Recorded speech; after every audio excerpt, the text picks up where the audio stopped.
What's up, guys? Today we'll be comparing the Galaxy A51 to the Galaxy A21s. The A51 goes for around 270, 280, and the 21s for around 220. I will put the links down below.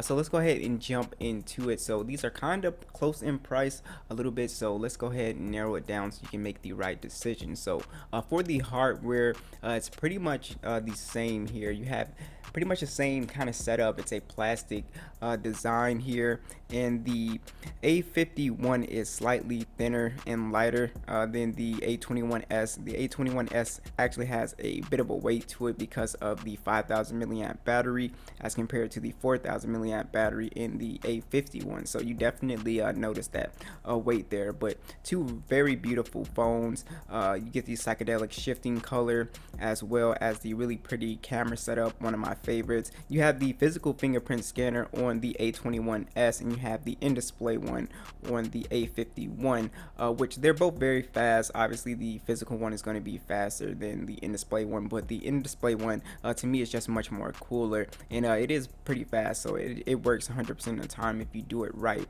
So for hardware, pretty much the same. Those are the differences. You have the headphone jack, USB Type-C, and a single firing speaker as well. So let's go ahead and get to the display. So this is an essential difference. So on the A51 you have a 6.5 inch Super AMOLED display. It's a 1080p display, 405 for the PPI.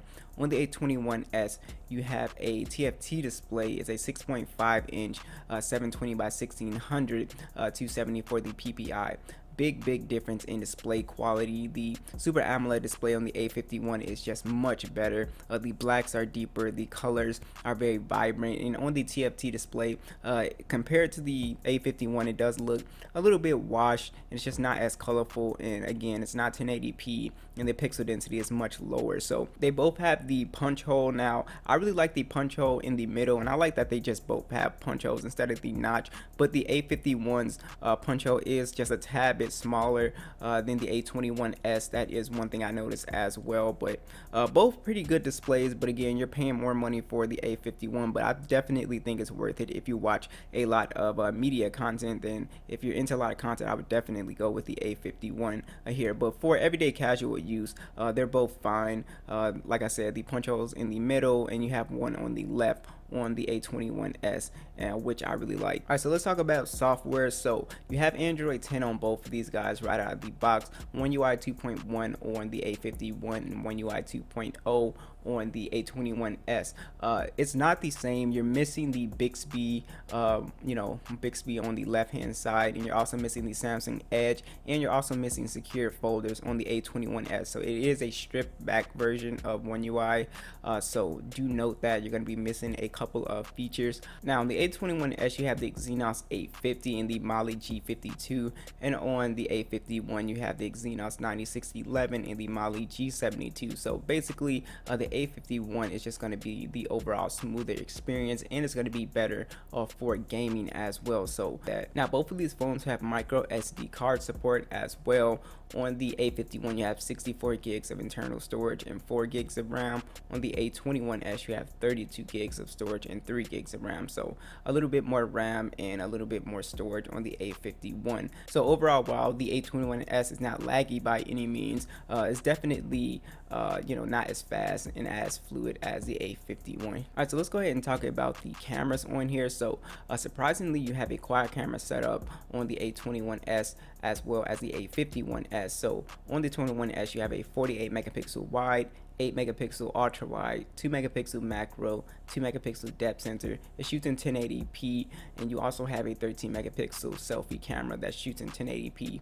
On the A51 you have a 48 megapixel wide, 12 megapixel ultra wide, and a 5 megapixel macro and 5 megapixel depth sensor. It shoots in 4K, which is a big difference if you're really into video.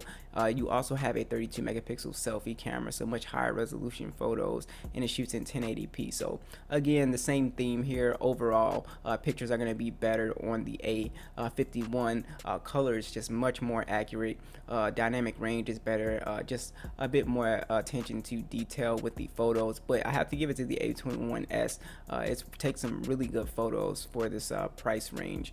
So I wasn't disappointed with the photos when I was taking them. So definitely for this price range, it's really good. It competes with a lot of phones in the $200 price point. But like I said, if you just want the overall better one, then the A51 is definitely a step up better. So both these phones have NFC, which is really nice for your mobile payments. And here's a big difference where the A21s actually comes in first place here. So you have a 5,000 milliamp battery on the A21s, 15 watt fast charging, and on the A51 you have a 4,000 milliamp battery with 15 watt fast charging. So it's been really hard for me to kill the A21s, especially as kind of like a light user. I'm not a hardcore gamer, so it's just very hard. You're looking at around 9 to 10 hours of screen on time, and usually on the A51s you're getting around 8 to 8 hours and 30 minutes, maybe 9. But yeah, so I just had a much better battery life experience on the A21s just with the massive battery size.